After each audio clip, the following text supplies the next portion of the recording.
Hello and welcome to Reading Reddit.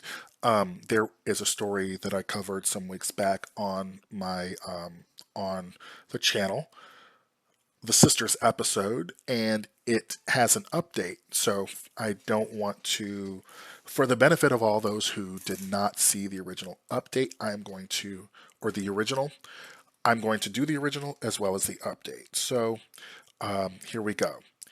Wife and I are both 30. Tried to have our first baby for 4 failed monthly cycles and decided to take a break for a few cycles because we were taking it pretty hard. It's been 3 months since we tried. Meanwhile, my little sister is pregnant with her first baby, which I'm very excited for. My wife was too at first. Now, there are 4 slides, and the first one is OP asking why his wife RSVP'd no to the baby shower 2 hours away without talking to him first. After talking that night, she said I could go to the shower and seem supportive. She said she was just in her feelings. Second slide is the week of the shower, so a couple days, so time has passed. We had therapy the next day, after which my wife was once again supportive of me going, other than saying she'd miss me. I went up a day early to spend more time with the family. Nothing seemed off. Third slide was the bomb drop I got at the shower. Fourth slide, I still don't know what the fuck happened, but she changed the locks to our house. We had a big argument after she came back to let me in, and she insisted it was worse than cheating on her. So I'm going to go ahead and read the 4 slides because that is important to part of the reason why I am really just throw her away OP. First slide. Are we busy on the 24th? Something I forgot? I don't think so. Why? Baby shower. They said that you RSVP'd. We couldn't make it. Oh yeah, I don't want to go. No feeling, not feeling up to baby things. Red flag number 1. I don't want to go, so we both can't go. I understand. It stings. I'd like to go, support my sister for her first baby. I could go on our behalf. It'd hurt my feelings if you went without me, though. She has everything she and everyone she needs. I need you. So, red flag number 2. Her brother shouldn't be there? Let's talk when I get home. Now remember, the second slide is the week of the shower, so some time has passed by. And then wife initiates this. Wife is first one here. It says, I've been thinking about it and I don't think it's fair for you to go. I'm still grieving, even if you're not. Going to this is like twisting the knife. You're twisting the knife. He responds, I'm sorry, Dovely. I'm still torn up too. I can't wait to raise kids with you, but we've always wanted to be an aunt and uncle, and now we get to be. I want to share a little joy while things are tough. You're literally choosing another pregnant woman over me. You can't understand how hurtful this is? My sister. Let's table this until I get back home, or maybe after therapy tomorrow. Love you. Would it help to start trying again? I feel like now trying isn't. We were both happier when we were. No. And then the third slide, this is at the actual baby shower, so some time has passed again. He's there. What kind of man can't stay by his woman's side when her world is crashing down? It's making me sick. You're all celebrating when I'm the lowest I've ever been. This is like emotional cheating almost. You're going to have to make up for this betrayal for a while because I am hurting thanks to you. Okay, so this is another red flag. She's trying to guilt him for going when she said he can go and that he wants to be there for her. But she said she doesn't want to go, but trying to prevent him is stupid. That's a red flag right there. Dovely, I love you. I know you want our family to grow. I do too. And I understand the heartbreak. It's kind of hurting my heart to be here too. But I'm also having some gladness, which we haven't gotten to have for a bit. This is partly for me, but also for my sister and our future nephew. Remember, we want to be his favorite aunt and uncle. We need to talk about this more in therapy. You can't just brush it off, keep brushing it off. Grief is supposed to change over time, and I don't think it's changing for you after months. Probably won't change until you give me a baby. Red flag! You see it? See that red flag right there? Okay, call you on the way home. Get yourself some curry. DoorDash credit. And now this is when he is coming back to discover that he's been locked out. Ring ring, headed back. Are you at your mom's? Yes, we're at dinner. And then sometime later, pick up now. I need to know why I'm locked out. Head home or I'm kicking in the back door. I already told you you betrayed me. You just don't get to come home willy-nilly like nothing happened. Your bag is already packed to go stay at a hotel for the night or something. What the fuck? I love you, but what the fuck? Come home now and you're going to the damn doctor tomorrow. It's been a week since then. We've been to therapy again. She saw her doctor. Neither of them seem too concerned because she's acting normal now. Even wants to try to conceive again. I told her I scheduled a first session with my own therapist because I'm hurt and I don't want to talk to her, much less try for a baby until I work through this myself. She said I'm overreacting because she made it right immediately, came home and let me in the house, and hasn't brought up how she feels about the shower since that night. Am I overreacting? Okay. So, this is a really rough one because I don't like the fact that she simply, did this. It is disgusting. So our first only 4 months. We tried for years, years. Have one child. Tried for more, but it's unlikely it'll happen for us anymore. Anyway, I'd never skip my sister's baby shower because I've been trying to conceive and it wasn't happening. I was honestly expecting this to be about a very recent miscarriage, but even then, I don't know. Still went to work after mine. I didn't feel like much choice in the matter. However, that said, I was expecting this to be a too bad it was a week ago and she wants us there when she'd probably when really she'd probably understand. Anyway, I guess her feelings are valid for not wanting to go, but to prevent you, I think is wrong. And locking you out is wrong too. I hope you documented it and filed a report. It could be the beginning of a pattern of abuse. And then OP responds to that, I'm glad you have your child. I thought we were both prepared for it for some time. We're usually patient. I admit each cycle gets harder, but I have no idea she was taking it this hard until we decided to pause. And then I will give, I think there's another comment, two more comments, and then we'll move to the update.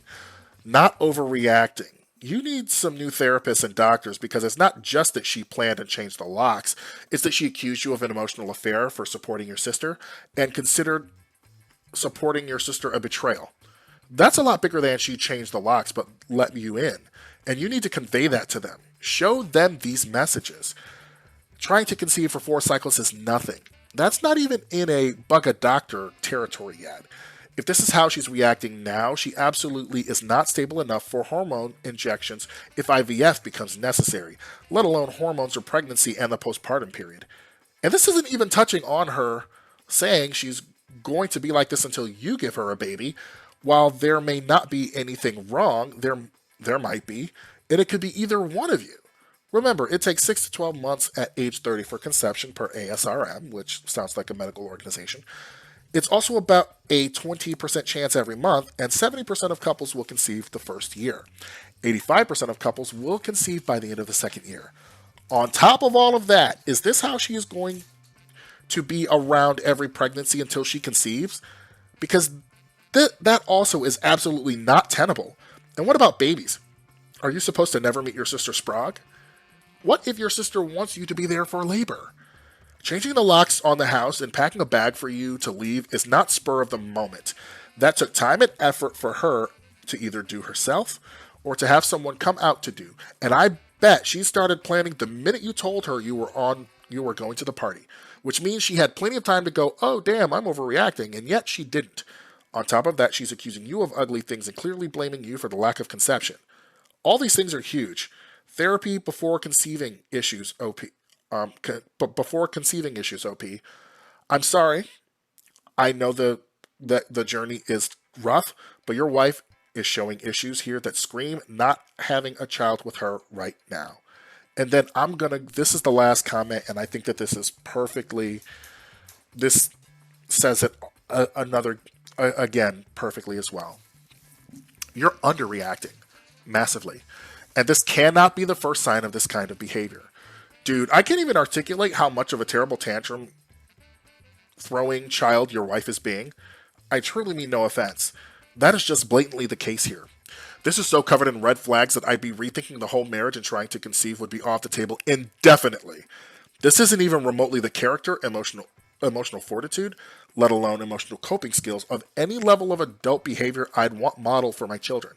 This whole thing reeks of entitlement, self centeredness, vindictiveness, next level manipulative, and controlling behavior that is honestly blowing my mind. And I was raised by a narcissistic sociopath. As an aside, trying for 4 months isn't even a long time. I mean, was there anything that was traumatic during that time? Or a history of miscarrying or something that makes this so touchy? Because otherwise, I'd also just worry she's entirely too emotionally fragile to deal with pregnancy, parenting, general adulting in general. That part's just my 2 cents. Results may vary. Shrug. Additionally, all of the alarming behavior after the ordeal aside, not trying for 3 months like, duh, you're not pregnant. And you don't get to not try and hold everyone else's life hostage because you didn't conceive. So now we're moving to the update.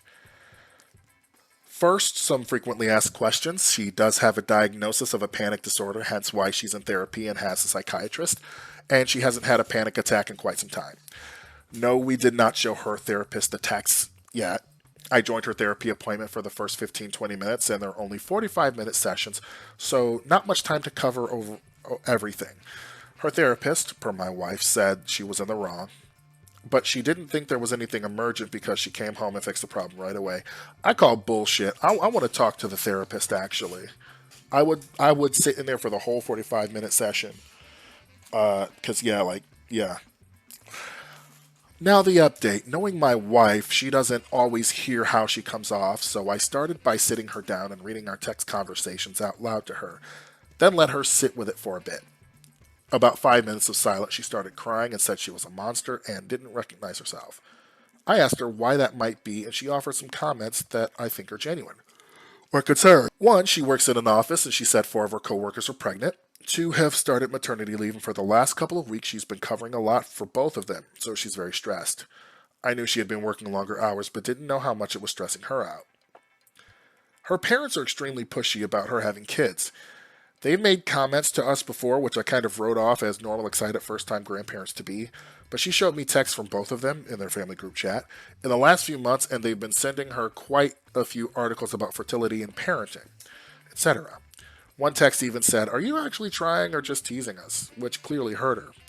She shared this with her therapist several sessions ago, but never mentioned it to me, the one person she should be mentioning it to. 3, she said she's afraid of projecting her parents' frustration with her onto me and subconsciously felt like I'll leave her if we don't have kids soon, so she might have been lashing out to push me away before I could push her away. And she acknowledges that's wrong of her. We've agreed to take a few more months off trying, one, so her work stress can eventually decrease, and 2, so we as a team can set some boundaries with her parents. My wife has agreed she's not going to give them trying updates, and we will just tell them whenever we're ready to announce a pregnancy someday. I asked her if she realized she went psycho, and she said yes, saying she broke and she doesn't even remember making some of the decisions she made. But she's very remorseful, and I believe her. My Tommy gun don't. I believe ya, but my Tommy gun don't. I'm booking with my own therapist, and she's going to continue with hers. Eventually, we may add a couples therapist, but time and money aren't unlimited. She did resume working on the blanket she started for our incoming nephew, which she hasn't touched in months. I've kind of left her alone and notices she cries every so often. I'll give her a hug when I notice. She cooked dinner for the first time in a while. We've been so busy, we've been surviving on frozen meals and DoorDash. This update will probably disappoint those who wanted us to divorce immediately, but it is what it is. The dust is still settling, but I feel some mending is occurring. Let me dive right straight into the comments because I really do have some thoughts on this one. And this first one, this is a nice update, but she has to realize how close she was being to a single woman if that were me. She locked you out of your shared home, accused you of an emotional affair with your sister, claimed it would be over when you gave her a baby, deliberately called a locksmith, packed your bags for a hotel, left for her parents around the time you'd be heading back, had to be forced to go back to the doctor after this, didn't see how big a betrayal this was for you, acts as if this was only happening to her, didn't consider you at all. Your wife acted selfish to a supportive partner, and this is what you need to lead into therapy with. This isn't about the lockout. This is about her selfishly acting as if your life stops on a dime because she says it has to. And then comment number two, you cannot in good conscience bring a helpless baby into the household where with someone who has ungovernable panic attacks to the point where she can't remember the hurtful things they do, or she does. They then explain their aggressive actions with, I don't remember deciding, I was just doing. Does your wife understand that how she acts is not good for a child? Has she expressed an awareness that her panic responses are not acceptable as a partner or parent? You're an adult with agency and resources. You have assets and emotional intelligence a baby or child won't have. She really needs to take ownership of her mental health here, and I hope she loops you in on her therapy as a sign of genuine love and transparency.